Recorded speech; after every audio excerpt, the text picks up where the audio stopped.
Hello everyone, this is Ram Bishnoi and you are watching geography guru. आज के इस episode में, इस वीडियो में हम क्या बात करेंगे? आज हम बात करने वाले हैं क्लास 12th हिस्ट्री की और कंटिन्यू रखेंगे हमारी क्लास 12th हिस्ट्री की एनसीईआरटी की सीरीज को।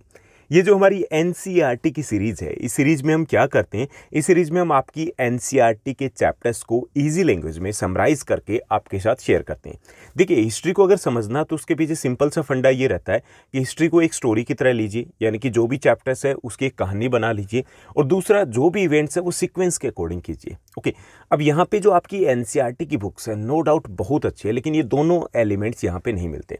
यानी कि यहाँ पे सीक्वेंस क्या है कि 2 कदम आगे चलते हैं, 2 कदम पीछे चलते हैं, और उसमें स्टोरी मेथड में ये चैप्टर्स नहीं दिए गए, तो समझने में थोड़ी सी दिक्कत रहती है। इसके साथ साथ लैंग्वेज में डिफ़िकल्टी यहाँ पर, और हमें ये भी एग्जैक्टली पता नहीं चल पाता कि इसमें से कौन से पॉइंट्स है जो आपके लिए ज़्यादा इंपॉर्टेंट रहेंगे। सब हेडिंग्स है वो उतनी ज़्यादा यहाँ नहीं दी जाती है एनसीईआरटी की बुक्स में, तो हमें लगता है कि भाई ये थोड़ा सा लेस इंटरेस्टिंग हो गया, मज़ा नहीं आता पढ़ने में। तो हम क्या करते हैं इस सीरीज़ में, आपके लिए वो टू द पॉइंट, यानी कि कंसेप्ट भी ना छूटे, कुछ एक्स्ट्रा भी ना हो, तो टू द पॉइंट वो चैप्टर लेकर के आते हैं। ओके, ताकि आपका एक इंटरेस्ट भी बिल्डअप हो और आपको साथ ही साथ सारी स्टोरी, सारी कहानी वो समझ में आ जाए। तो हम इसको पॉइंट्स में भी लेकर के आ रहे हैं ताकि हमारा पूरा फोकस है वो बोर्ड के एग्जाम के ऊपर भी रहे। ओके, आज का हमारा चैप्टर कौन सा रहेगा? आज का हमारा चैप्टर रहेगा, सेकेंड चैप्टर है हमारा, किंग्स, फार्मर्स एंड टाउन्स, राजा, किसान और नगर। ये जो चैप्टर है वो लेंथी है, बहुत लेंथी है। ओके, तो इसलिए इस चैप्टर को हमने 2 पार्ट्स में डिवाइड किया है। ये पूरा चैप्टर किस बारे में? देखिए, पूरे चैप्टर में हम पढ़ेंगे, लास्ट जो हमारा चैप्टर था उसमें हमने हड़प्पा सभ्यता की बात की थी, हमने मोहनजोदड़ो की बात की थी, उसमें हमने सिंधु घाटी सभ्यता की बात की थी। इसमें हम बात करेंगे वैदिक सभ्यता की। ओके, लिटिल बिट उसके बारे में डिस्कस करेंगे। उसके बाद हम बात करेंगे 16 महाजनपदों की। उसमें मगध सबसे पावरफुल था, थोड़ा सा मगध की बात करेंगे। उसके बाद हम मोरा जो डायनेस्टी है, मौर्य डायनेस्टी है, उसकी हम बात करेंगे। मौर्य जो राजवंश है उनकी हम बात करने वाले हैं। अशोक की हम बात करेंगे, उस वक्त क्या कुछ था, ये कुछ हम समझेंगे इस पहले पार्ट में। सेकंड जो पार्ट रहेगा उसमें हम बात करेंगे कि उस वक्त और किस प्रकार की शासन व्यवस्थाएं थी, और गुप्ता डायनेस्टी की बात करेंगे। जो गुप्त वंश था, गुप्त काल है, उसकी बात करने वाले हैं। ओके, यानी कि इसमें बहुत सारे कह सकते हैं एक लंबा पीरियड है जिसको इस चैप्टर में कवर किया गया है, लेकिन चैप्टर जिस तरीके से हम डिस्कस करेंगे बहुत आसान रहने वाला है। जैसे ही आप वीडियो को फिनिश करोगे, पूरा देख लोगे, तो आपको लगेगा कि हाँ भाई, सब कुछ मुझे समझ में आ गया, ऐसा कुछ था ही नहीं इसमें जिसके ऊपर ज़्यादा फोकस करना पड़े। लेट्स बिगिन, चलिए शुरुआत करते हैं हम आज के इस वीडियो की, इस चैप्टर की। तो देखिए, हमारी ये सेकेंड चैप्टर रहेगा, राजा, किसान तथा नगर, किंग्स, फार्मर्स एंड टाउन्स। सबसे पहले हम टाइमलाइन को समझ लेते हैं ताकि आपके लिए इस चैप्टर को समझना आसान हो जाए। देखिए, जो हड़प्पा सभ्यता थी, जो हमने पहले चैप्टर में किया है, उसकी टाइमलाइन क्या थी? वो 2600 से 1900 ईस्वी पूर्व के बीच की सभ्यता थी। 2600 से 1900 ईस्वी पूर्व, यानी कि उसका टाइम पीरियड था, इसके बीच में वो रही थी। और वो कैसी थी? वो शहरी सभ्यता थी। हमने पढ़ा ना पिछले चैप्टर में कि उसमें शहर होते थे, शहर बड़े प्लानिंग के साथ बसाया जाता था, वहाँ पर गलियां बड़ी अच्छे तरीके से बनाई जाती थी, वहाँ पे सड़कें समकोण के ऊपर एक दूसरे को काटती थी, वहाँ पे ड्रेनेज का बड़ा अच्छा सा सिस्टम था। ओके, पानी, जल निकासी की बड़ी अच्छी व्यवस्था थी। ये सब कुछ हमने पढ़ा था। ओके, तो वो जो सिंधु घाटी की सभ्यता थी, हड़प्पा सभ्यता थी, उसका काल पीरियड था 2600 से 1900 ईस्वी पूर्व। ठीक, उसके बाद 1900 से 1500 ईस्वी पूर्व है, ये अज्ञात काल बोला जाता है। इसमें कोई भी एविडेंस नहीं मिलता, क्या हुआ, कैसे हुआ, कब हुआ, क्यों हुआ, हमें कुछ नहीं पता। ओके, ये अज्ञात काल है। उसके बाद वैदिक युग की शुरुआत होती है। वैदिक युग इसलिए बोला जाता है कि वेद जो हैं, जो हमारे इंडिया के कल्चर की बात करें तो उसमें बहुत महत्वपूर्ण स्थान रखते हैं। तो जो वेद है, वो वेदों की रचना इस काल में हुई थी, तो इसलिए इसको बोलते हैं वैदिक युग। ओके, वैदिक सभ्यता बोल सकते हैं। इसका पीरियड कौन सा था? 1500 से 600 ईस्वी पूर्व, 1500 to 600। ओके, बीसी, यानी कि 1500 से 600 ईस्वी पूर्व के बीच में इसका काल पीरियड रहा था। और ये जो सभ्यता थी, वैदिक युगीन जो सभ्यता थी, ये ग्रामीण सभ्यता थी। हड़प्पा सभ्यता कैसी थी? शहरी थी, ये ग्रामीण थे, लोग गांव में रहते थे इस दौर में। और इसको भी 2 भागों में बांट लेते हैं। ऋग्वेदिक काल है वो 1500 से 1000 ईस्वी पूर्व, इस दौरान ऋग्वेद की रचना हुई थी, इसलिए ऋग्वेदिक काल बोल देते हैं। और उसके बाद 1000 से 600 ईस्वी पूर्व है, इसको उत्तर वैदिक काल बोल देते हैं। बाकी तीनों जो वेद थे वो इस टाइम पीरियड में लिखे गए थे। Okay, clear. उसके बाद आगे आ जाता है लोयुग। लोयुग जिसमें लोहे का प्रयोग है वो बढ़ गया था। इसे महाजनपदों का काल भी कह सकते हैं, जो कि 600 ईस्वी पूर्व से 600 ईस्वी तक चला था। ओके, यानी कि हम ज़्यादा पुराने नहीं, काफ़ी आगे तक निकल आएंगे इस चैप्टर के थ्रू। तो यहाँ देखिए कि कितने हम लगभग यहाँ 2000 सालों का इतिहास करने वाले हैं, 2000 ईयर्स की बात करने वाले हैं। अब 2000 वर्षों की अगर हम बात करेंगे तो टाइम तो लगेगा, इसीलिए हमने इस चैप्टर को 2 पार्ट्स में डिवाइड किया। ओके, तो ये टाइम पीरियड हो गया कि कैसे कैसे हम पढ़ने वाले हैं। तो चलिए हम शुरुआत करते हैं वैदिक सभ्यता के साथ। ठीक, वैदिक सभ्यता की अगर बात करें तो वैदिक सभ्यता क्या थी कि हड़प्पा सभ्यता के पतन के बाद जो नई सभ्यता जिसके बारे में हमें एविडेंसेस मिले हैं जो निकल के आई, वो वैदिक सभ्यता थी। ओके, वैदिक सभ्यता की बात करें तो ये आर्यों के द्वारा बनाई गई सभ्यता थी और ये ग्रामीण सभ्यता थी। बहुत इंपॉर्टेंट रहेगा कि ये कैसी सभ्यता थी, ये ग्रामीण सभ्यता थी। और इसको वैदिक सभ्यता इसलिए बोलते हैं क्योंकि इसमें चारों वेदों की रचना हुई थी। चारों जो वेद है वो इसी काल में लिखे गए थे। और इसी वैदिक सभ्यता के बाद महाजनपद का काल आया था। और जब महाजनपद का काल आया था, जिसके बारे में मैं आगे बात करने वाला हूँ कि हमने टीवी सीरियल में भी देखा है उनके बारे में, तो वो जो महाजनपद काल का जो काल था, उस वक्त नए नगरों का दोबारा से विकास होना शुरू हो गया था। यानी कि उससे पहले बीच का जो पीरियड था, वैदिक जो सभ्यता थी, उस वक्त शहर नहीं थे। हड़प्पा सभ्यता में शहर थे, बीच में गायब हो गए थे। महाजनपद जब बनने शुरू हुए तो दोबारा से राजधानी आ गई, दोबारा से राजा आ गए, दोबारा से शहर निकल के आ गए। वैदिक सभ्यता का जो काल है वो 1500 से 600 ईस्वी पूर्व के बीच में था। और इसको, जैसा कि हमने ऊपर पढ़ा, इसको हम 2 भागों में बांट सकते हैं। ऋग्वैदिक काल जो 1500 से 1000 ईस्वी पूर्व के बीच में माना जाएगा।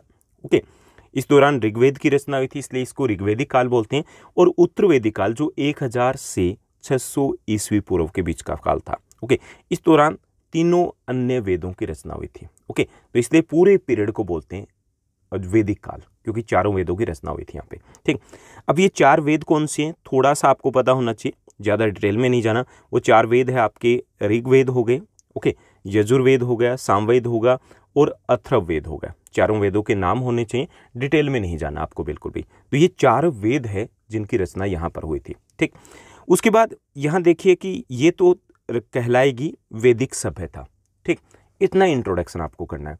उसके बाद जो नेक्स्ट जो चेंज आया था, बड़ा चेंज आया था, वो था महाजनपद काल, जो आपके एनसीईआरटी बुक में जिसके ऊपर अच्छा खासा फोकस किया गया कि 6ठी शताब्दी ईस्वी पूर्व एक परिवर्तनकारी काल की शुरुआत होती है। जो परिवर्तन, बहुत सारे चेंजेस आए थे और ये परिवर्तनकारी जो काल था, ओके, इसको लोह युग भी कहते हैं क्योंकि इस दौरान लोहे का व्यापक तौर पर प्रयोग किया गया था। हथियार बनाने के लिए, अन्य कार्यों के लिए प्रयोग किया गया था, तो इसको लोह युग भी कह सकते हैं। कि प्रारंभिक भारतीय इतिहास में 6ठी शताब्दी ईस्वी पूर्व को एक अहम बदलावकारी काल माना जाता है। 6ठी शताब्दी ईस्वी पूर्व को एक बहुत बड़ा बदलाव का काल माना जाता है। इसका कारण था कि आरंभिक राज्यों और नगरों का विकास यहीं से शुरू हुआ था। शुरुआती जो राज्य बने थे, शुरुआती जो नगर विकसित हुए थे, जो अब विद्यमान है, वो उन शहरों का विकास है वो यहीं से शुरू हुआ था। लोहे के बढ़ते प्रयोग के कारण भी इसको विशेष माना जाता है। इसके साथ साथ इसी युग से सिक्कों का प्रचलन भी शुरू हो गया था। ओके, यानी कि हम आधुनिकता की तरफ धीरे धीरे, जो इस इतिहास से हम जुड़े हुए हैं, वो इतिहास की तरफ आगे बढ़ना शुरू हो गए थे। तो इस समय कई सारी चीज़ें हुई थी। तो एक चीज़ तो यहाँ से निकल के आती है कि 6ठी शताब्दी ईस्वी पूर्व को एक महत्वपूर्ण बदलावकारी काल मानते हैं। क्यों? तो इसका कारण ये है कि इस काल में आरंभिक राज्यों का उदय हुआ था, नगरों का विकास हुआ था, लोहे का प्रचलन बढ़ा था, सिक्कों का प्रचलन शुरू हुआ था। इसके साथ साथ अगर हम धार्मिक तौर पर बात करें तो इस समय में बौद्ध धर्म और जो जैन धर्म है, उन विचारधाराओं का, उन धर्मों का भी विकास इसी पीरियड में हुआ था। यानी कि दर्शन शास्त्र की वे से अगर हम देखें तो उस पॉइंट ऑफ व्यू से भी ये पीरियड काफ़ी ज़्यादा इंपॉर्टेंट था। ओके, इसके साथ साथ इसी समय में कुछ जो राज्य थे वो बड़े राज्यों के तौर पे विकसित हुए थे, जिनको महाजनपद कहा गया था। तो जो बौद्ध और जैन धर्म के जो प्रारंभिक धार्मिक ग्रंथ है, उसमें महाजनपद नाम है, उसका प्रयोग किया गया। और कितने राज्यों के लिए? 16 राज्यों के लिए। यानी कि इसी समय में 16 पावरफुल स्टेट है वो वहाँ पे डेवलप होते हैं और उन्हीं को महाजनपद कहा गया। ओके, तो इसलिए भी ये महत्वपूर्ण है कि यहाँ से महाजनपदों की, आधुनिक राज्यों की शुरुआत होती है। और ये महाजनपद कितने थे? वो 16 राज्य थे। इसके साथ साथ ये कृषि के लिए परिवर्तन का काल भी था। इस पीरियड में एग्रीकल्चर में भी कई सारे प्रयोग, कई सारे बदलाव आए थे। एग्रीकल्चर बेटर पोजीशन में पहुंच गई थी और इसका मुख्य कारण ये था कि यहाँ पे लोहे के हल का प्रयोग शुरू हो गया था, जिससे कठोर भूमि को जोतना और बेहतर तरीके से जोतना दोनों ही आसान हो गए थे। ओके, और इस काल में धान के रोपण का यानी कि उसका प्रचलन भी बढ़ा था, यानी कि धान के रोपण की शुरुआत हो चुकी थी। यानी कि धान है उसके अब पहले क्या होता था कि धान की फसल के पहले भी एविडेंसेस मिले, लेकिन यहाँ से रोपण शुरू हो गया था, इससे भी फसलों के उत्पादन में बढ़ोतरी हुई थी। यानी कि कृषि के लिए भी ये पीरियड था वो बहुत ज़्यादा इंपॉर्टेंट था। इसलिए 6ठी शताब्दी ईसा पूर्व को हम एक बदलावकारी काल मानते हैं, एक महत्वपूर्ण काल की हम संज्ञा देते हैं। ओके, उसके बाद हम समझेंगे कि ये जनपद और महाजनपद क्या थे, जो इस 6ठी शताब्दी ईसा पूर्व से जिनका विकास होता है या जिनके बारे में हमें धार्मिक ग्रंथों से इंफॉर्मेशन मिलती है। तो देखिए, जनपद जो शब्द है उसकी अगर हम बात करें तो जनपद में जन का मतलब होता है लोग और पद का मतलब होता है पेड़, यानी कि जनपद वो इलाका था जहाँ लोग रहते थे। ओके, तो ऋग्वैदिक युग में अगर बात की जाए तो उसमें राज्य छोटे छोटे होते थे, उनको कहा जाता था जन। ठीक, कब? ऋग्वैदिक युग में। तो राज्य छोटे छोटे होते थे, उनको जन कहा जाता था। उसके बाद थोड़े से आगे बढ़े तो जो उत्तरवैदिक काल था ना, उत्तरवैदिक जो काल था या जो पीरियड था, उसमें राज्यों को क्या कहा जाता था? उसमें जनपद कहा जाता था। देखिए, दोनों में फ़र्क क्या था कि जो जन थे वो छोटे थे और जो जनपद की अगर हम बात करें तो वो थोड़े से बड़े थे। ठीक, अब उसके बाद 6ठी शताब्दी ईसा पूर्व से क्या कहा जाए कि राज्य और ज़्यादा बड़े हो गए और ज़्यादा वो शक्तिशाली हो गए। तो जो राज्य ज़्यादा बड़े हो गए थे, ज़्यादा शक्तिशाली हो गए थे, उन राज्यों को महाजनपद की संज्ञा दी गई है। ठीक, कब? 6ठी शताब्दी ईसा पूर्व से। यानी कि महाजनपद क्या थे कि वो राज्य थे जो ज़्यादा शक्तिशाली थे, जो थोड़े ज़्यादा बड़े थे, उनको महाजनपद कहा गया। तो ये जो महाजनपद है, इनका वर्णन है वो धार्मिक ग्रंथों में मिलता है और 16 महाजनपद हैं, उनके बारे में हमें जानकारी प्राप्त होती है। तो इस समय के विभिन्न महाजनपदों का उल्लेख है वो बौद्ध ग्रंथ के अगुंतर निकाय है उसमें मिलता है, जैन धर्म के ग्रंथ भगवती सूत्र है उसमें मिलता है। यानी कि बौद्ध और जैन दोनों धर्मों के जो धार्मिक ग्रंथ है वहाँ से हमें महाजनपदों के बारे में सूचना प्राप्त होती है। ओके, वहाँ से हमें जानकारी प्राप्त होती है। इनमें से जो अगुंतर निकाय है उसकी सूची को अधिक विश्वसनीय या प्रमाणित माना गया, यानी कि वो जो सूची है वो ज़्यादा थोड़ा से बेहतर तरीके से उसको लिखा गया। ओके, लेकिन एक चीज़ जो दोनों में कॉमन निकल के आती है कि महाजनपद उस वक्त विकसित हो गए थे, यानी कि कुछ राज्य ऐसे थे जो बाकी राज्यों से ज़्यादा बड़े थे, जो बाकी राज्यों से ज़्यादा प्रभावशाली थे, जो बाकी राज्यों से ज़्यादा शक्तिशाली थे। ओके, अब बौद्ध और जो जैन धर्म के प्रारंभिक जो ग्रंथ है उसमें महाजनपद के नाम से कितने राज्यों का उल्लेख मिलता है? 16 राज्यों का। कितने थे? 16 राज्य बड़े थे।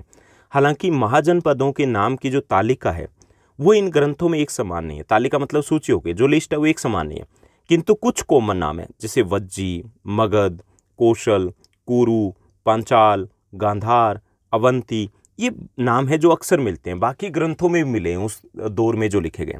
तो इससे एक चीज़ तो स्पष्ट है कि ये सबसे अहम महाजनपद रहे होंगे, सबसे इंपॉर्टेंट, जिसको लेकर के कोई डाउट ही नहीं था कि ये तो थे ही थे।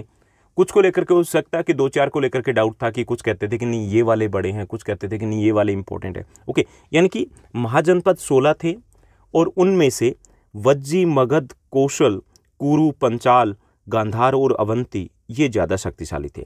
अधिकांश जो महाजनपद थे उनमें राजा का शासन था, यानी कि राजतंत्र की शुरुआत हो गई थी। ओके, लेकिन गण और संघ के नाम से जो कुछ राज्य उस वक्त थे उसमें लोगों के समूह का शासन था। यहाँ देखिए डेमोक्रेसी, जिस डेमोक्रेसी की हम बात करते हैं, जिस डेमोक्रेसी के बारे में आप 9th क्लास से पढ़ते आ रहे हैं कि 9th क्लास में फ्रांस की क्रांति हुई थी, उसके बाद वहाँ पे डेमोक्रेटिक गवर्नमेंट है वो सेटअप हुई थी, वो डेमोक्रेसी बहुत पहले थी। ओके, तो वहाँ पे लोगों के जो कुछ लोग थे वो शासन को चलाया करते थे।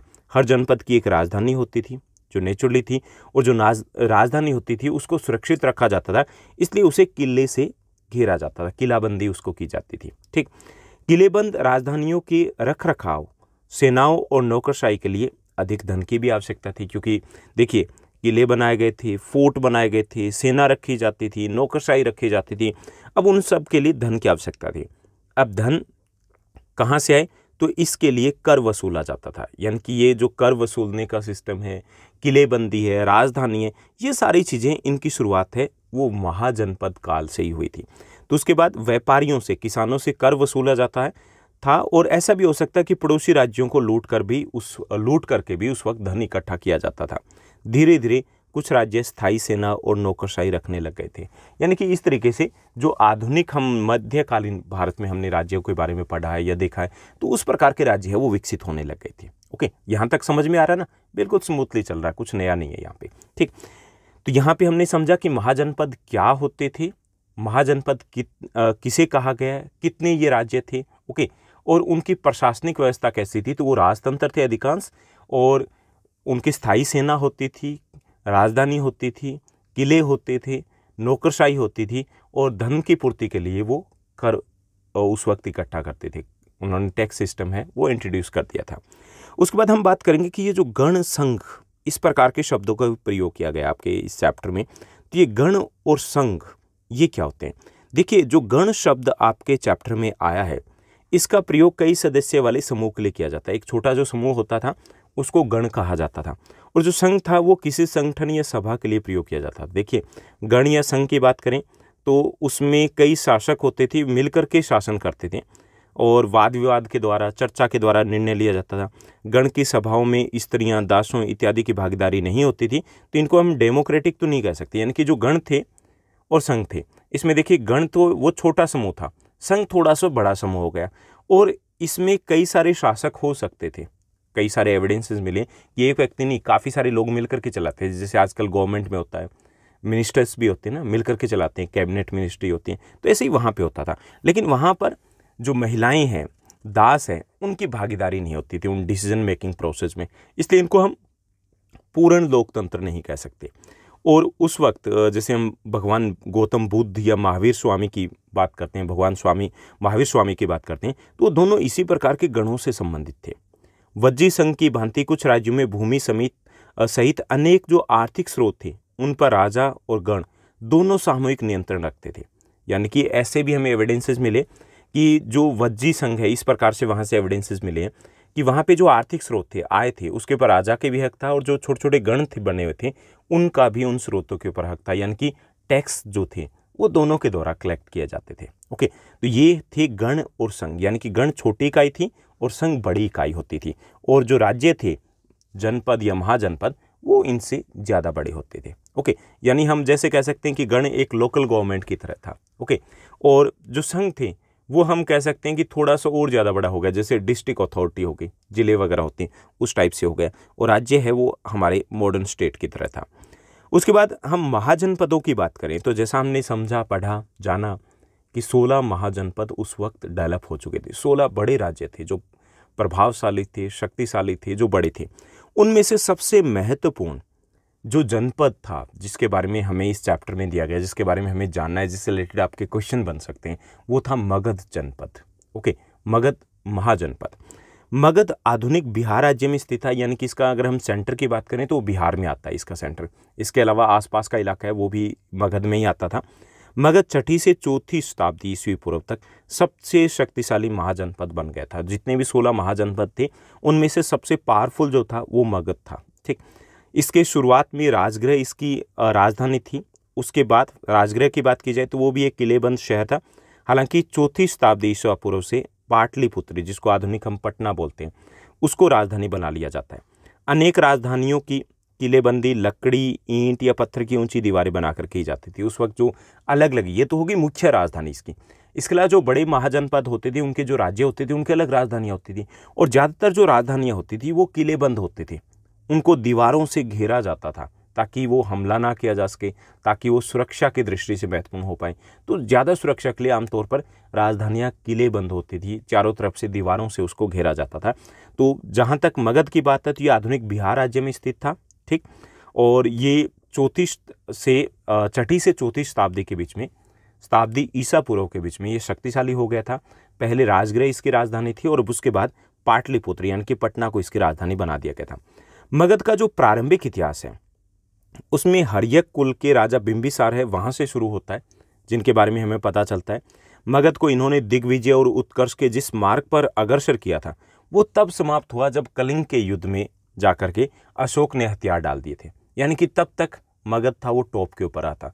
बिंबिसार के बारे में पढ़ते हैं हम आगे की क्लासेस में। जब आप हिस्ट्री में थोड़ा डीप जाओगे तो हम अजातशत्रु की बात करेंगे। तो ये जो बिंबिसार, अजातशत्रु थे, ये वो काल पीरियड था जब बौद्ध धर्म और जैन धर्म है उनकी उत्पत्ति हुई थी, उनका विकास हुआ था, उनका जन्म हुआ था। ओके, और उसके बाद से ये जो मगध है वो सबसे शक्तिशाली जनपद बनकर के, महाजनपद बन के उभरा था, और ये बहुत समय तक एक शक्तिशाली महाजनपद रहा था। और इसका अंत तब होता है जब कलिंग के युद्ध के बाद अशोक ने युद्ध की नीति को त्याग दिया था। देखिए, युद्ध राजा अगर युद्ध नहीं करेगा, राजा अगर रक्षा नहीं करेगा तो राज्य नहीं चलेगा।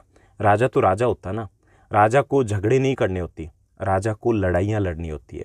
कब लड़नी होती है? अपनी जनता के लिए, अपने हित की रक्षा के लिए। अगर राजा ने हथियार त्याग दिए, तलवार अगर छोड़ दी, तो लोग जीने नहीं देते। यही मगध के साथ हुआ था।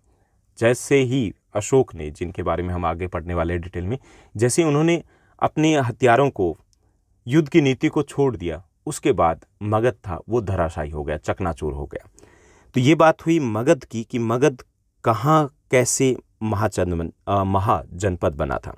उसके बाद कि मगध जो महाजनपद था वो इतना समृद्ध क्यों था, यह शक्तिशाली महाजनपद बनने के पीछे कारण क्या थे कि बाकी क्यों नहीं बन पाए।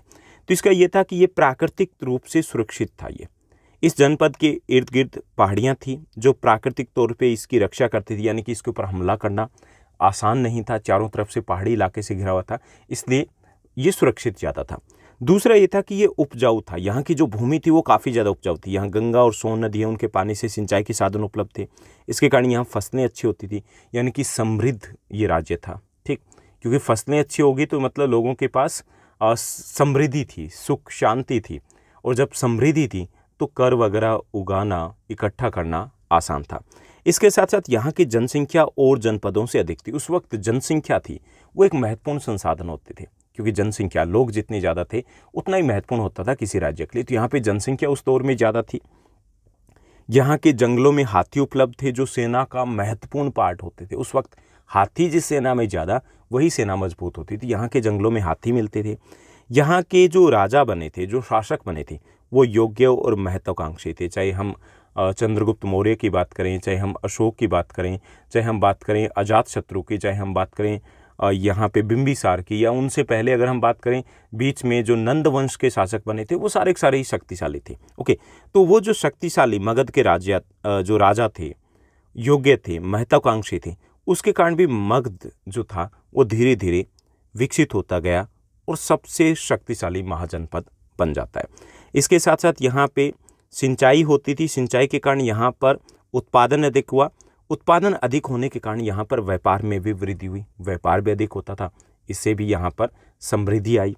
इसके साथ साथ यहाँ पे लोहे की खदानें भी पाई जाती थी। लोहे यानी कि जो झारखंड का इलाका है, आसपास का इलाका है, तो यहाँ पर लोहे की खानें थी जिनसे लोहा निकाला जाता था, जो कि सेना में हथियार बनाने के लिए प्रयोग में लाया जाता था। तो वो भी एक बहुत बड़ी चीज़ थी उस वक्त। ओके, और आरंभिक जैन और बौद्ध लेखकों ने मगध की प्रसिद्धि का कारण विभिन्न शासकों और उनकी नीतियों को अपनाया, यानी कि उनकी जो नीतियाँ थी वो नीतियाँ भी बहुत बेहतर थी। इसके कारण भी जो आम जनता थी वो उनसे जुड़ी हुई थी, और मगध है वो लगातार उन्नति करता गया। जैसे बड़े अगर हम शासकों की बात करें तो उसमें बिंबिसार, अजातशत्रु, महापद्मनंद, चंद्रगुप्त मौर्य, अशोक, वो सभी ऐसे राज्य थे जो लोकप्रिय थे, लोगों के बीच में प्रिय थे, और उसके कारण मगध है वो लगातार उन्नति करता गया था। ओके, तो ये एक इम्पोर्टेंट क्वेश्चन बनेगा कि जो मगध था वो इतना समृद्ध क्यों था, या मगध था वो सबसे शक्तिशाली महाजनपद बन करके कैसे उभरा। ओके, अब हम यहाँ पे बात करेंगे एक और साम्राज्य की। एक और साम्राज्य कौन सा है? एक आरंभिक साम्राज्य मौर्य साम्राज्य की हम बात करेंगे, जो मगध से ही निकल के आगे आया था। ओके, यानी कि महाजनपद की बात करते हैं तो उस दौर से और आगे निकल गया था। तो ये वो दौर था जहाँ पर नए नए साम्राज्य थे वो विकसित हो रहे थे। तो मगध के विकास के साथ साथ मौर्य साम्राज्य है उसका उदय होता है। मौर्य साम्राज्य की जो नींव है वो चंद्रगुप्त मौर्य ने 321 ईस्वी पूर्व में रखी थी, यानी कि इसकी स्थापना की थी, जो कि पश्चिम में अफगानिस्तान से लेकर के बलूचिस्तान है, वहाँ से उड़ीसा तक, बंगाल तक, और साउथ में नर्मदा नदी तक फैला हुआ था। यानी कि बहुत लंबे चौड़े भाग में ये फैला हुआ था। नर्मदा नदी से भी दक्षिण तक इसका विस्तार हो गया था। ओके, तो सबसे पहले तो हमें समझना कि मगध के विकास के साथ साथ बाद में मौर्य साम्राज्य का उदय हुआ, जो उस वक्त का सबसे विशाल और सबसे समृद्ध और सबसे शक्तिशाली साम्राज्य था। ओके, और इस साम्राज्य की जो नींव है वो स्थापना जिसने की थी, संस्थापक जो थे वो चंद्रगुप्त मौर्य थे। उन्होंने 321 ईस्वी पूर्व में इस वंश की स्थापना की थी, जब उन्होंने नंद वंश के अंतिम सम्राट घनानंद को हरा दिया था। देखिए, जो चंद्रगुप्त मौर्य है इनके बारे में एक टीवी सीरियल भी आया था। ओके, चंद्रगुप्त मौर्य के नाम से शायद आया था। तो जो चाणक्य हैं, चाणक्य ने अपने अपमान का बदला लेने के लिए जिसको राजा बनाया था या बनवाया था वो चंद्रगुप्त मौर्य थे। ओके, तो इन्होंने नंद वंश के जो अंतिम राजा थे, घनानंद थे, उनको हरा दिया और खुद गद्दी के ऊपर बैठ गए थे। तो इस मौर्य साम्राज्य, इसकी स्थापना का जो श्रेय है वो चंद्रगुप्त मौर्य को जाता है और इसकी स्थापना 321 ईस्वी पूर्व में की थी। ये उस वक्त का सबसे विशाल और सबसे शक्तिशाली साम्राज्य था। अब चंद्रगुप्त मौर्य के बारे में थोड़ा सा और समझ लेते हैं कि जो चंद्रगुप्त मौर्य है उनका जन्म 340 ईस्वी पूर्व में हुआ, यानी कि जब वो 321 ईस्वी पूर्व में राजा बनते तो उनकी आयु केवल 19 वर्ष की थी। 19 वर्ष की आयु में वो राजा बन जाते हैं। उनका जन्म पटना के बिहार जिले में हुआ था। इन्होंने मौर्य वंश की स्थापना की थी और चंद्रगुप्त मौर्य के जो गुरु थे विष्णुगुप्त, या उनको कौटिल्य या चाणक्य के नाम से भी जानते हैं, उनका सबसे बड़ा योगदान था चंद्रगुप्त मौर्य को एक सफल शासक बनाने में, या चंद्रगुप्त मौर्य की उन्होंने सबसे बड़ी सहायता की थी मौर्य वंश की स्थापना में। ओके, अब जो मौर्य वंश है वो एक महत्वपूर्ण काल माना जाता है हमारे इतिहास का, हमारी हिस्ट्री का, क्योंकि वो यूं कह सकते हैं जैसे गुप्त काल था, उस स्वर्ण युग था, गोल्डन पीरियड था। उससे पहले का जो सबसे महत्वपूर्ण काल आता है वो मौर्य वंश का काल ही आता है। ज़्यादा लंबे समय तक मौर्य काल है वो नहीं चला था, लेकिन एक महत्वपूर्ण पीरियड था जिसमें हमने हर पक्ष में हमने उन्नति की थी, प्रगति की थी। तो इसमें देखिए कि मौर्य वंश है उसके बारे में जानकारी के स्रोत कौन कौन से, कहाँ से हमें इन्फॉर्मेशन मिलती है, जानकारी मिलती है।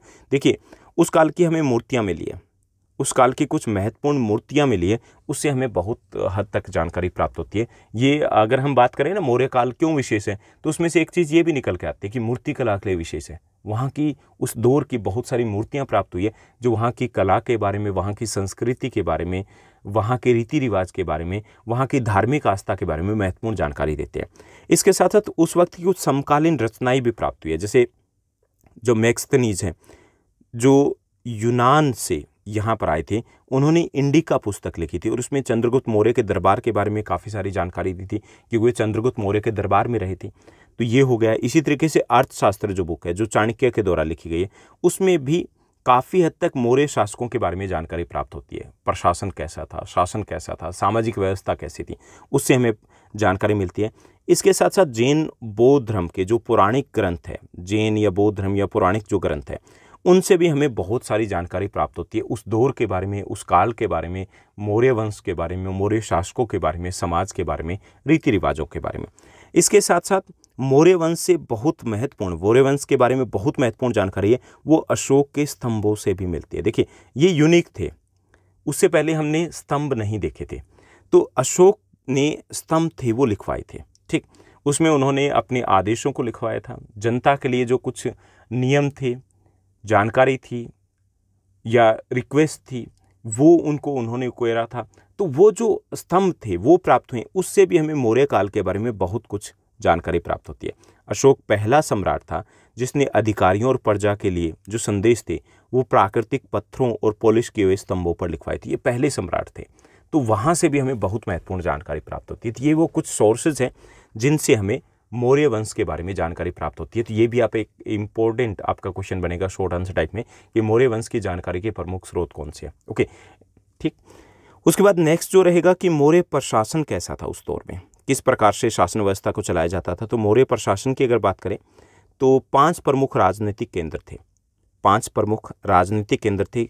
राजधानी की बात करें तो वो पाटलिपुत्र थी। इसके अलावा चारों प्रांतों की अपनी अलग राजधानियाँ थी। उसमें तक्षशिला जो उत्तर में आ गया, उज्जैन पश्चिम में थी, तोसली जो पूर्व में थी और सुवर्णगिरी जो कि दक्षिण में थी। तो ये प्रमुख केंद्र थे उस वक्त शासन के। ऐसा माना जाता है कि इस साम्राज्य में हर जगह एक समान प्रशासनिक व्यवस्था नहीं रही होगी क्योंकि इतनी ज़्यादा विविधता थी, एक दूसरे से बहुत दूर के ये इलाके थे। देखिए, कहाँ अफगानिस्तान का पहाड़ी इलाका और कहाँ पर उड़ीसा का तट वाला इलाका, तो यहाँ पे सेम कल्चर नहीं हो सकती। ये माना जाता है कि अलग अलग भागों में अलग अलग प्रकार की प्रशासनिक व्यवस्था रही होगी। तक्षशिला और उज्जैन की अगर बात करें तो दोनों लंबी दूरी वाले महत्वपूर्ण व्यापार के मार्ग के ऊपर अवस्थित थे, इसलिए ये शहर थे, प्रमुख व्यापारिक केंद्र भी थे। सुवर्णगिरी की बात करें तो जिसका अर्थ होता है सोने का पहाड़, ये कर्नाटका में सोने की खानें थी जो कि समृद्ध इलाका था उस वक्त का। यानी कि इस तरीके से प्रशासन की अगर हम बात करें तो प्रशासन के बारे में हमें ज़्यादा जानकारी तो प्राप्त नहीं होती, लेकिन एक चीज़ निश्चित तौर पे कही जा सकती है कि उसमें डिसेंट्रलाइजेशन था, स्टेट में बंटा हुआ था। राज्य को कुछ पूरे साम्राज्य को कुछ राज्यों में बांटा गया था, उनकी अलग राजधानियाँ होती थी। हालांकि अलग अलग राज्यों में प्रशासनिक व्यवस्था थी वो एक जैसी नहीं थी। साम्राज्य के संचालन में भूमि और नदियों दोनों मार्गों से आवागमन किया जाता था। क्योंकि काफ़ी लंबा चौड़ा साम्राज्य था और राज्य की जो राजधानियाँ थी या मुख्य जो राजधानी पाटलिपुत्र थी, राज्यों की राजधानियों को जाने में कई सप्ताह या फिर कई महीने भी लग जाते थे। बहुत लंबा चौड़ा था ये। ओके, उसके बाद बात करेंगे सेना व्यवस्था की। उसके बारे में हमें कुछ जानकारी प्राप्त होती है कि वहाँ की सेना की व्यवस्था कैसी थी। तो मैक्सथनीज की बात करें तो उनकी पुस्तक इंडिका के अनुसार सेना के संचालन के लिए एक समिति और 6 उप समितियाँ थी। एक समिति थी जो मुख्य डिसीजन लेती थी कि सैनिक को आक्रमण करना है या नहीं करना है। 6 उप समितियाँ थी। उप समितियाँ क्या करती, देखिए पहली जो समिति थी उसका कार्य होता था नौसेना का संचालन करना, ठीक। दूसरी जो उप समिति थी उसका कार्य था यातायात या खान पान का संचालन करना, वो ध्यान रखती थी। तीसरी जो उप समिति थी वो ध्यान रखती थी पैदल सैनिकों का। चौथी उप समिति का काम था अश्वारोही का संचालन करना, जो घोड़े की सेना थी उसका ध्यान रखना। 5वीं उप समिति थी वो ध्यान रखती थी रथारोही सेना का। 6ठी जो उप समिति थी उसका कार्य था हथियारों का संचालन करना। यानी कि इस तरीके से बड़े प्रॉपर तरीके से मैनेज किया गया था सेना को, और उसमें अलग अलग समितियां बनाई गई थी और अलग अलग जो लोग थे वो इन चीज़ों को देखते थे। इसी तरीके से कुछ अन्य समितियां भी बनाई गई थी, उप समितियां बनाई गई थी। ओके, इस प्रकार की उनमें थे जैसे किसी के पास था बैलगाड़ियों की व्यवस्था रखना सामान को ढोने के लिए, सैनिकों के भोजन की व्यवस्था करना अलग समिति बनाई गई थी, जानवरों के लिए चारों की व्यवस्था के लिए अलग समिति बनाई गई थी, सैनिकों की देखभाल करने के लिए सेवकों और शिल्पकारों को नियुक्त करना, इसके लिए एक अलग रिक्रूटमेंट के लिए अलग से एक समिति बनाई गई थी। यानी कि इस प्रकार से बहुत सारी कमेटी बनी हुई थी। ओके, कुछ मेन कमेटी तो एक होगी, कुछ माइनर कमेटीज थी, तो ये वो माइनर कमेटीज में आते हैं। ओके, उसके बाद मैक्सथनीज की भी बात कर लेते हैं। हालांकि ऊपर काफ़ी बार आ चुका है कि ये मैक्सथनीज ये बंदा कौन था। तो जो मैक्सथनीज थे, 1 मार्कर के लिए इंपॉर्टेंट रहेगा, ये यूनान का राजदूत था और एक महान इतिहासकार थे। वो चंद्रगुप्त मौर्य के दरबार में रहे थे। इस दौरान उन्होंने इंडिका को लिखा था और इंडिका से हमें मौर्य साम्राज्य के बारे में बहुत महत्वपूर्ण जानकारी प्राप्त होती है, वहाँ के प्रशासन, वहाँ के शासन, वहाँ के समाज, वहाँ के रीति रिवाज के बारे में। ओके, उसके बाद हम बात करेंगे मौर्य साम्राज्य के सबसे महत्वपूर्ण राजाओं में से एक, सम्राट में से एक, ये थे अशोक महान, जिसको हम सम्राट अशोक के नाम से जानते हैं। तो सम्राट अशोक हैं, उनके बारे में अगर हम बात की जाए तो जब हम बात करते हैं प्राचीन काल की, जब हम बात करते हैं कुछ ऐसे प्रभावशाली व्यक्तित्वों की, तो उनमें से सम्राट अशोक के बारे में हम जरूर डिस्कस करते हैं। तो सम्राट अशोक भारतीय इतिहास के सबसे रोचक व्यक्तियों में से एक रहे हैं। ओके, अशोक की पहचान है वो 1830 के दशक में हुई थी, जब ईस्ट इंडिया कंपनी के अधिकारी जेम्स प्रिंसेप ने ब्राह्मी और ख्रोष्टी लिपियों का अर्थ निकाला था। उसके बाद जब वो अभिलेखों को पढ़ा गया तो तब पता चला कि हाँ जी, अशोक ये थे और अशोक ने ये किया था। अशोक के अधिकांश अभिलेख वो प्राकृत भाषा में है, जबकि पश्चिम में जो मिले हैं वो आरमाइक या यूनानी भाषा में भी लिखे गए। प्रिंसेप को पता चलता है कि जब अधिकांश अभिलेखों और सिक्कों पर पियदर्शी या प्रियदर्शी, यानी कि ये नाम लिखा हुआ है जिसका अर्थ है मनोहर मुख आकृति वाले राजा, और वो जो शब्द पियदर्शी या प्रियदर्शी जो प्रयोग में लाया गया है वो अशोक के लिए इस शब्द का प्रयोग किया गया है। कुछ अभिलेखों पर राजा का नाम अशोक भी लिखा हुआ है, यानी कि ज़्यादातर पे पियदर्शी है, कहीं पर अशोक भी लिखा हुआ है। ओके, तो अशोक के जो अभिलेख है वहाँ से हमें अशोक के बारे में काफ़ी सारी जानकारी प्राप्त होती है। अशोक की अगर बात की जाए तो सबसे रोचक इसलिए थी कि अशोक ने कलिंग के युद्ध के बाद उन्होंने युद्ध की नीति को त्याग दिया था और धर्म की नीति को अपना लिया था, धर्म की नीति को अपना लिया था। ओके, तो जो कलिंग का युद्ध था वो एक महत्वपूर्ण दौर था, महत्वपूर्ण हम कह सकते हैं कि एक पीरियड था, महत्वपूर्ण एक घटना थी जिसने मौर्य वंश और भारतीय इतिहास को मोड़ दिया था। कलिंग का युद्ध है वो कब होता है कि अशोक के सम्राट बनने के 8 वर्ष बाद होता है, यानी कि 261 ईस्वी पूर्व में अशोक है वो कलिंग की लड़ाई करते हैं। कलिंग मतलब जो हमारा उड़ीसा का इलाका आ गया वो कलिंग का इलाका है, ठीक। वहाँ पे कलिंग का युद्ध होता है और प्लिनी, इतिहासकार प्लिनी के अनुसार अशोक के राज्याभिषेक के बाद ये घटना, उसके बाद की घटना है। और जो कलिंग का युद्ध था उसमें लगभग 60,000 के आसपास पैदल, 1,000 के आसपास घुड़सवार और 700 के आसपास हाथी उसमें शामिल थे। अशोक की सेना वो काफ़ी शक्तिशाली थी। कलिंग के शासक ने वीरता से अशोक का सामना किया, किंतु लंबे युद्ध के बाद वो हार जाते हैं और इस युद्ध के बाद 1,50,000 के आसपास सैनिक वो बंदी बना लिए जाते हैं और कहा जाता है कि लाखों हज़ारों की संख्या में लोग हैं वो मारे गए थे उसमें। कुछ बाद में मतलब वहाँ पर महामारी फैल जाती है, उसके कारण मारे जाते हैं, कुछ युद्ध में मारे जाते हैं। ओके, अब मगध का सम्राट बनने के बाद ये अशोक का पहला बड़ा युद्ध था और ये अंतिम युद्ध भी था। इस युद्ध में अशोक ने देखा कि बड़े पैमाने पर खून खराबा हो गया, लोग मारे जा रहे हैं, तो इसके बाद उसने प्रतिज्ञा की कि वो कभी शस्त्र को नहीं उठाएगा और शास्त्र के अनुसार प्रशासन चलाएगा। हालांकि ये डिसीजन ले लिया गया था, अच्छी बात है, लेकिन जैसे हमने बात किया कि जो राजा होता है, राजा अगर शक्तिशाली नहीं होगा तो शासन प्रशासन नहीं चल पाता। तो यहाँ पे युद्ध के बाद कुछ समय तक ये शासन प्रशासन चलता है, लेकिन धीरे धीरे मौर्य साम्राज्य है वो कमज़ोर होता जाता है। तो इसमें हम थोड़ा सा और समझेंगे अशोक का राजतत्व सिद्धांत क्या था, किस तरीके से उन्होंने अपने शासन प्रशासन को चलाने के लिए नीतियाँ अपनाई थी। तो कलिंग युद्ध के बाद की अगर बात करें तो अशोक ने शांति और मैत्री की नीति अपनाई थी। इसके बाद अशोक ने 2 आदेश जारी किए जो धौली और जोगढ़ 2 इलाकों पर सुरक्षित है। इन आदेशों में लिखा गया था कि अशोक का आदेश है कि प्रजा के साथ पुत्रवत व्यवहार किया जाए, बच्चों की तरह व्यवहार किया जाए, जनता को प्यार किया जाए, अकारण लोगों को कारावास का दंड या यातना न दी जाए, जनता के साथ न्याय किया जाना चाहिए। यानी कि उसके बाद अशोक ने जो प्रशासन की नीति अपनाई थी वो शांति की, भाईचारे की, प्रेम की नीति को अपनाया था। ओके, उसके बाद एक और चीज़ जो महत्वपूर्ण घटना घटित होती है कि उसके बाद जो अशोक है उन्होंने अशोक के धम्म को प्रचारित किया था। धम्म क्या था कि एक नियमावली थी, इसमें कुछ नैतिक नियमों की बात की गई थी और धम्म का प्रचार है अभिलेखों के माध्यम से किया गया था। और उसमें कहा गया था कि लोगों को कि धम्म के नियमों को मानना जाना चाहिए। जो धम्म था वो किसी एक विशेष धर्म की बात नहीं कर रहा था, बौद्ध धर्म की या जैन धर्म की बात नहीं कर रहा था, वो बात कर रहा था सभी धर्मों की, वो बात कर रहा था नैतिकता की। अगर हम अशोक के धम्म की मुख्य विशेषताओं की बात करें तो उसमें क्या कुछ था, कुछ नैतिक नियम थे। जैसे ये था कि नैतिक जीवन व्यतीत करना, इसमें कहा गया था कि मनुष्य को सामान्य और सदाचार से जीवन व्यतीत करना चाहिए। ओके, नैतिक मतलब कि हमें भलाई के रास्ते पे आगे बढ़ना चाहिए, सच्चाई के रास्ते पे आगे बढ़ना चाहिए। हमें ये नहीं कि धक्का मुक्की करके कि किसी की टांग खिंचाई कर दें और उसके बाद हम आगे बढ़ें। तो उनका कहना था कि हमारा जीवन है वो नैतिक आधार पर व्यतीत करना चाहिए, हमें वो कार्य नहीं करना चाहिए जो दूसरों को दुख या तकलीफ दे।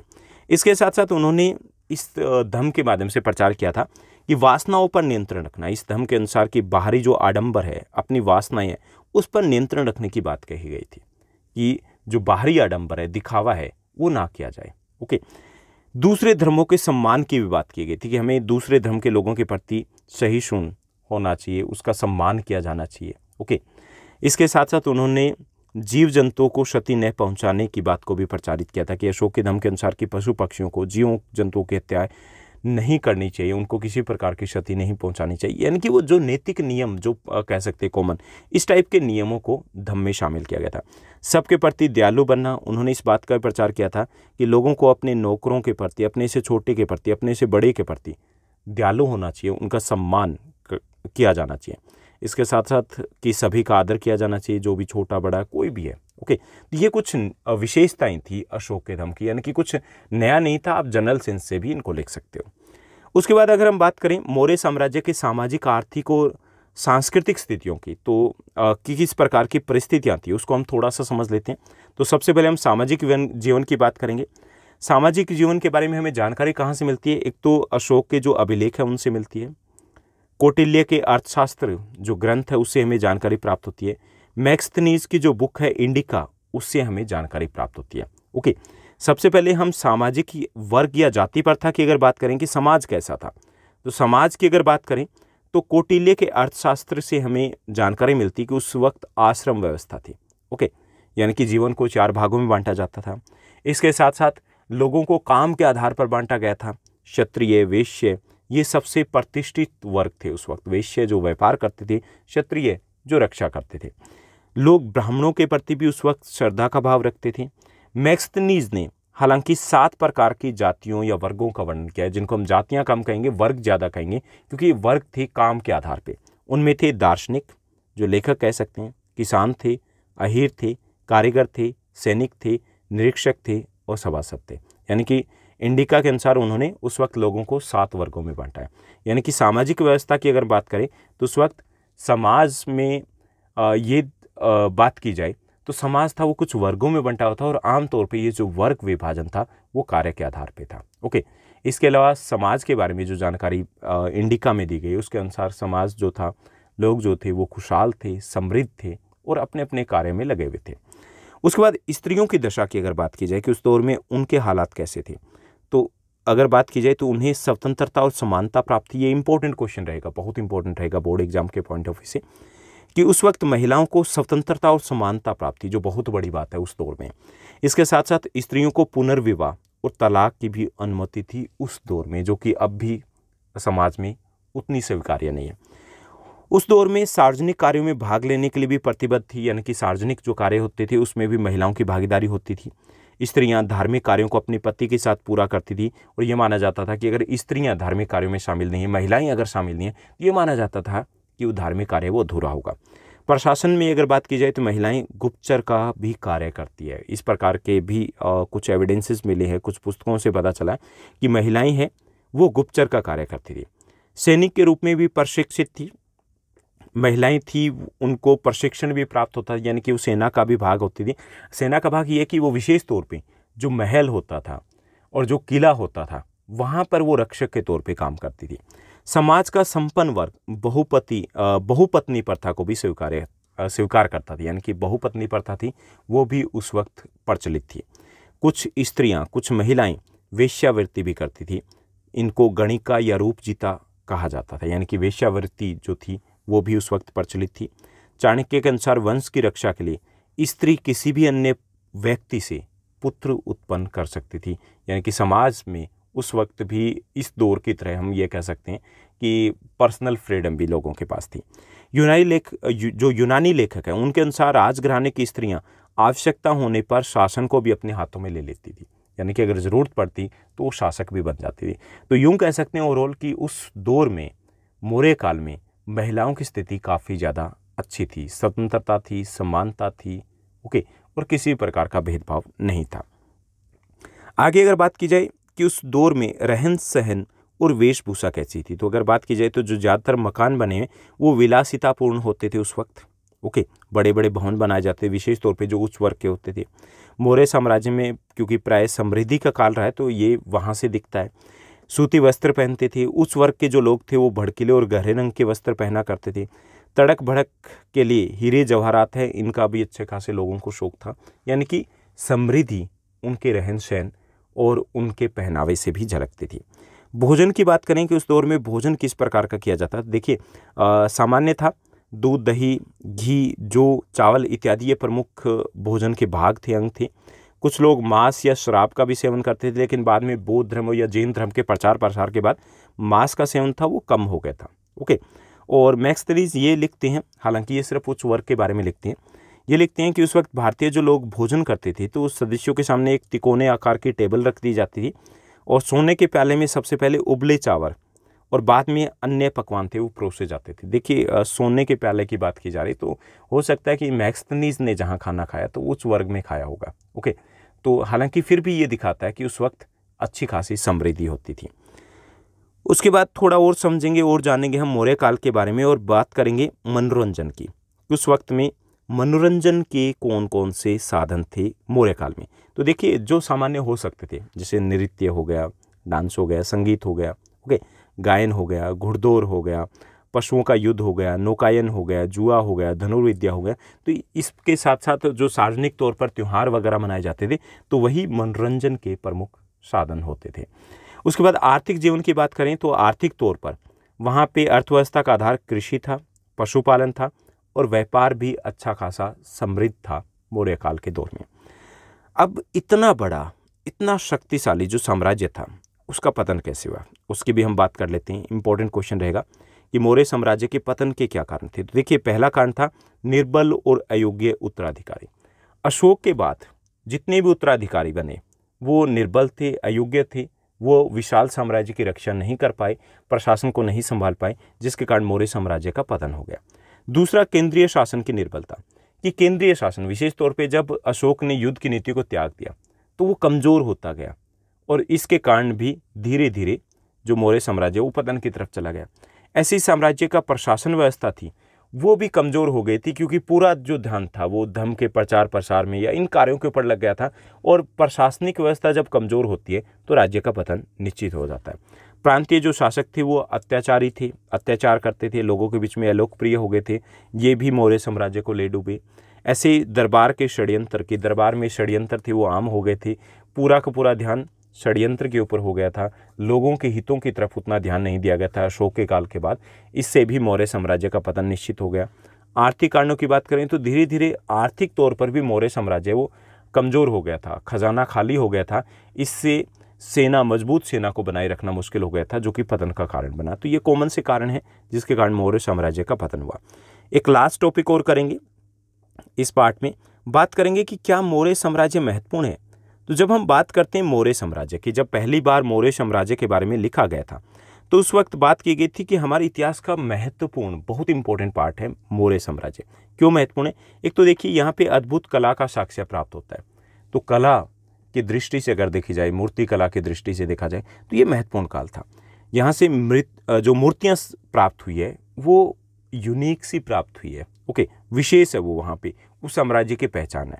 इसके साथ साथ यहाँ पे अभिलेख जो प्राप्त हुए वो किसी और साम्राज्य से प्राप्त नहीं है, ये भी इस साम्राज्य को दूसरों से अलग करते हैं। अशोक है, उनकी महानता, उनकी नीतियाँ, अशोक का धम्म है, वो भी इस साम्राज्य को महत्वपूर्ण बनाता है। इसके साथ साथ ये आर्थिक समृद्धि का काल था, इसलिए भी ये साम्राज्य, ये दौर महत्वपूर्ण हो जाता है। ओके, तो ये था इस चैप्टर का पहला पार्ट, जिसमें हमने बात की वैदिक काल की, बात की महाजनपदों की, बात की हमने मगध साम्राज्य की, बात की हमने मौर्य काल की। जो सेकंड पार्ट रहेगा उसमें हम बात करेंगे गुप्त काल की, बात करेंगे दक्षिण भारत में किस प्रकार से शासन व्यवस्था थी, उनको हम समझने की कोशिश करेंगे। सिक्के क्यों महत्वपूर्ण थे उस दौर में, ये हम समझेंगे। अभिलेख क्यों महत्वपूर्ण थे और उनकी कुछ समस्याएं, कमियां, तो वो सब कुछ हम समझेंगे। उम्मीद करता हूँ कि ये सब कुछ आपको अच्छे से समझ में आया होगा। अगर आपको ये वीडियो अच्छा लगा तो इस वीडियो को लाइक और शेयर जरूर कीजिएगा। और हाँ, एक जो आपका छोटा सा कमेंट होता है वो बहुत इंपॉर्टेंट होता है मेरे लिए, मुझे भी मोटिवेशन चाहिए होता है। इसके साथ साथ आप मुझसे जुड़ सकते हो इंस्टाग्राम के ऊपर, जैसा कि आप अपनी स्क्रीन के ऊपर देख रहे हो। टेलीग्राम के ऊपर भी कनेक्ट हो सकती है, वहाँ पे कमेंट किया जा सकता है। कुछ भी डाउट्स है वो वहाँ पर लिए जा सकते हैं। और नेक्स्ट वीडियो में हम इसका जो कुछ पार्ट रह गया, जो कि वीडियो थोड़ा छोटा रहेगा, उसमें हम जो बाकी के टॉपिक्स है उसको कवर करने की कोशिश करेंगे। आज के लिए बस इतना ही। Thank you, bye bye, have a nice day.